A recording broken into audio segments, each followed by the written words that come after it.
আসসালামু আলাইকুম। ছোট মাছ রান্নার রেসিপিটি আজকে আপনাদের সাথে শেয়ার করব। এখানে আমি নদীর ছোট মাছ ভালোভাবে কেটে ধুয়ে পরিষ্কার করে নিয়েছি, আর এখানে দেশি ছোট আলু পাতলা করে কেটে নিয়েছি, আর এখানে একটি দুন্দল কেটে নিয়েছি, আর বাটা মশলা নিয়েছি রসুন পেঁয়াজ আর জিরা একসাথে বেটে নিয়েছি, আর এখানে পেঁয়াজ কুচি করে কেটে নিয়েছি।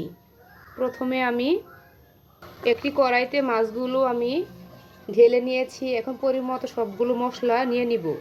এখানে আমি হাফ চামচ লবণ দিয়ে দিলাম, স্বাদ মতো মরিচের গুঁড়া এখানে আমি 1 চামচ পরিমাণ দিয়ে দিয়েছি, হাফ চামচ হলুদের গুঁড়া, এখানে হাফ চামচ পরিমাণ রসুন পেঁয়াজ আর জিরা বাটা দিয়ে দিলাম, পরিমাণ মতো একটু তেল দিয়ে দিলাম। মাছের সাথে মশলাগুলো ভালোভাবে মেখে নেব। মশলার সাথে মাছগুলো ভালোভাবে মাখা হয়ে গেছে। এখন পরিমাণ মতো অল্প একটু পানি দিয়ে দিলাম। মাছটা প্রথমে আমি রান্না করে নেব। মাছগুলো আমি কিছুক্ষণ রান্না করে নেব। মাছগুলো কিন্তু আমার বলক উঠে আসছে। যেহেতু ছোট মাছ, অল্প সময়ে কিন্তু মাছগুলো আমার ভালো করে কষানো প্রায় হয়ে আসছে।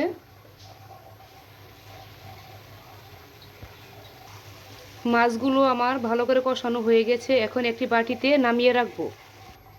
মাছগুলো আমি একটি বাটিতে নামিয়ে রেখেছি। এখন চুলায় আবারও কড়াই বসিয়ে দেব। চুলায় আবারও কড়াই বসিয়ে দিয়েছি। এখন পরিমাণ মতো তেল দিয়ে দিলাম। তেলটা গরম হয়ে গিয়েছে। আগে থেকে কেটে রাখা পেঁয়াজ কুচি দিয়ে দিলাম ভাজার জন্য।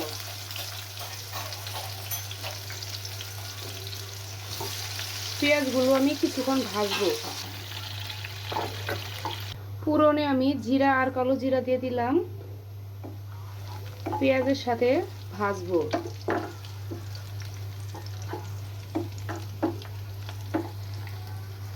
পেঁয়াজগুলো আমার ভাজা হয়ে গেছে। আগে থেকে এখানে বেটে রাখা রসুন পেঁয়াজ আর জিরা আমি একসাথে বেটে নিয়েছিলাম, দিয়ে দিলাম। কিছুক্ষণ ভাজবো যেন কাঁচা গন্ধটা না থাকে।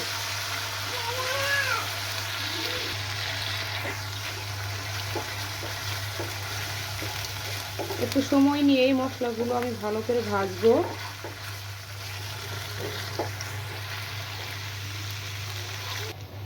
বেটে রাখা মশলাগুলো ভালো করে কষানো হয়ে গেছে। এখন বাকি মশলাগুলো দিয়ে দিব। এখানে 1 চামচ পরিমাণ মরিচের গুঁড়া দিয়ে দিলাম, আমার স্বাদ মতোই আমি দিয়ে দিয়েছি। হাফ চামচ হলুদের গুঁড়া, হাফ চামচ ধনিয়ার গুঁড়া আর স্বাদ মতো লবণ দিয়ে দিলাম। এখানে আমি 1 চামচ পরিমাণ লবণ দিয়ে দিয়েছি। মশলাগুলো ভালো করে তেলের সাথে ভাজবো।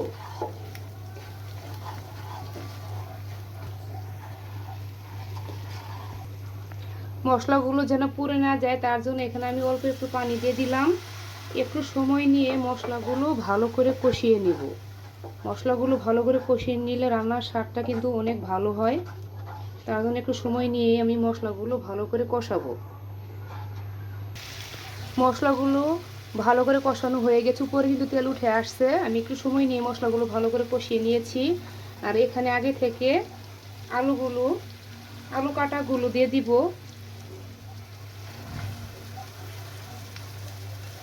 সবগুলো আলু আমি দিয়ে দিয়েছি। ধুন্দলটা পরে দেব, যেহেতু ধুন্দলটা অল্প সময়ে সিদ্ধ হয়ে যায়, তার জন্য আমি আলুটা আগে দিয়ে দিলাম। মশলার সাথে ভালো করে মিক্স করে নেব।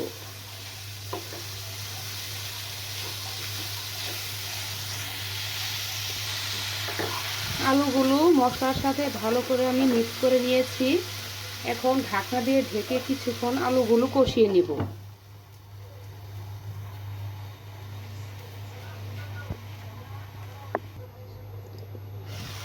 আলুগুলো আমার ভালো করে কষানো হয়ে গেছে।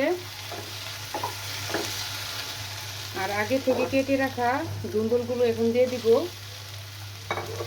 ভালো করে একটু মিক্স করে নেব।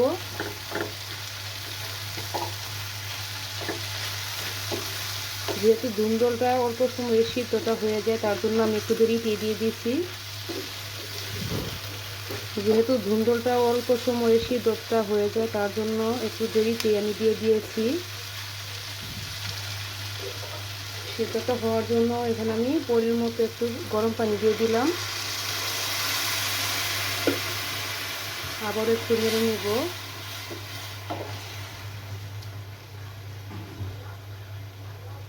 সেদ্ধটা হওয়ার জন্য ঢাকনা দিয়ে আবারও ঢেকে দিলাম।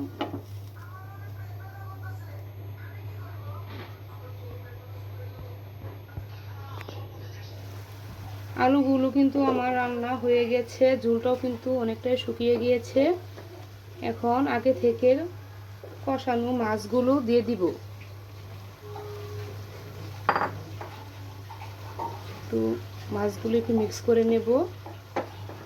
আর চুলার জালটা আমি একদম লো করে দিয়েছি। এখন অল্প আছে ঝোলটা আরেকটু শুকিয়ে নেব।